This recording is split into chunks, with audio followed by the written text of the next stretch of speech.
रामेश्वरम, तमिलनाडु, एक छोटे से शहर में एक लीजेंड का जन्म हुआ।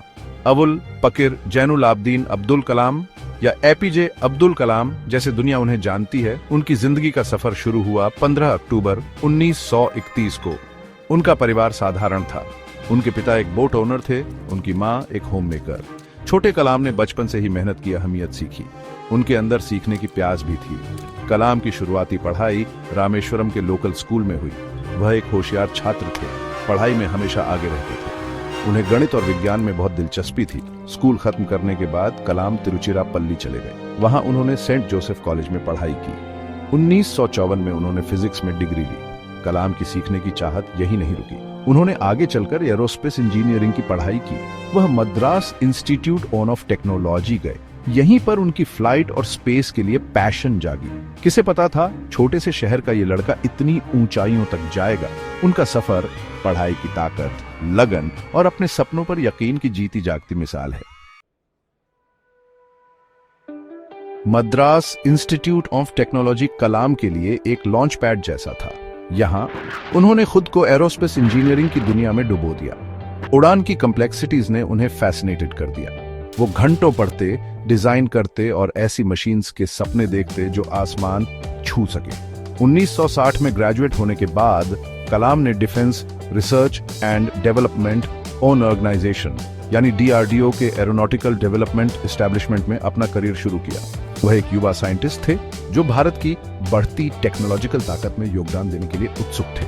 कलाम के शुरुआती प्रोजेक्ट्स में से एक था इंडियन आर्मी के लिए एक होवरक्राफ्ट डिजाइन करना। यह एक चैलेंजिंग काम था। कलाम का इनोवेटिव स्पिरिट साफ दिखा। उन्होंने अपनी नॉलेज को असली प्रॉब्लम्स पर अप्लाई करने की एबिलिटी दिखाई। इस प्रोजेक्ट ने भारत की रक्षा क्षमताओं को आकार देने में उनके एक्स्ट्रॉर्डिनरी सफर की शुरुआत की।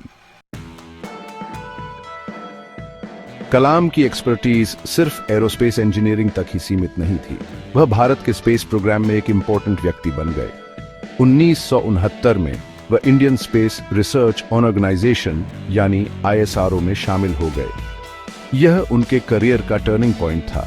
ISRO में कलाम ने भारत के पहले इंडिजिनस सैटेलाइट लॉन्च व्हीकल यानी SLV के डेवलपमेंट में की रोल निभाया। SLV-3 प्रोजेक्ट बहुत बड़ा काम था। इसकी सक्सेस में कलाम का लीडरशिप बहुत इंपॉर्टेंट था।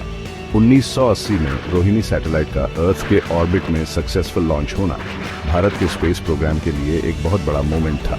कलाम के कॉन्ट्रीब्यूशंस ने उन्हें मिसाइल मैन ऑफ इंडिया का निकनेम दिया। यह टाइटल उनकी टेक्निकल अचीवमेंट से भी बढ़कर था।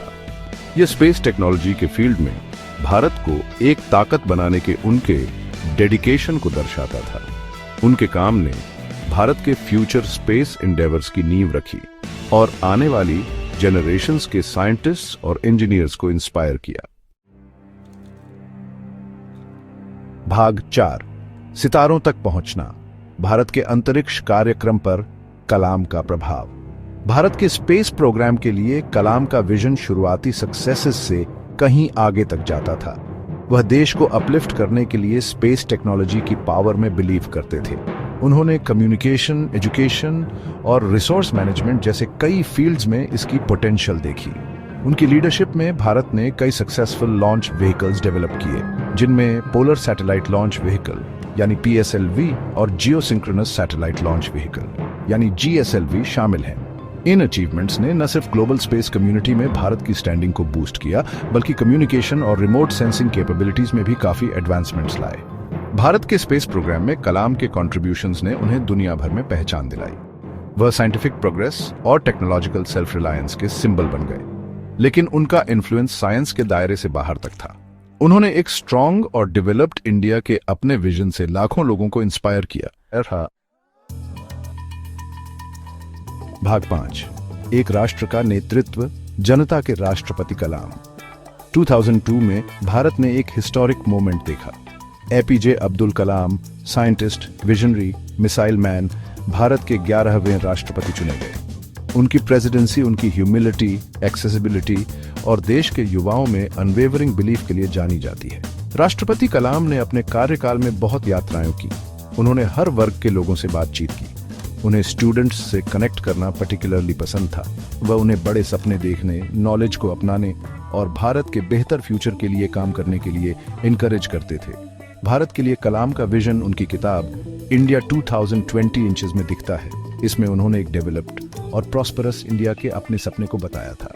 उन्होंने टेक्नोलॉजी, इनोवेशन और सोशल इक्वालिटी की इंपॉर्टेंस पर जोर दिया।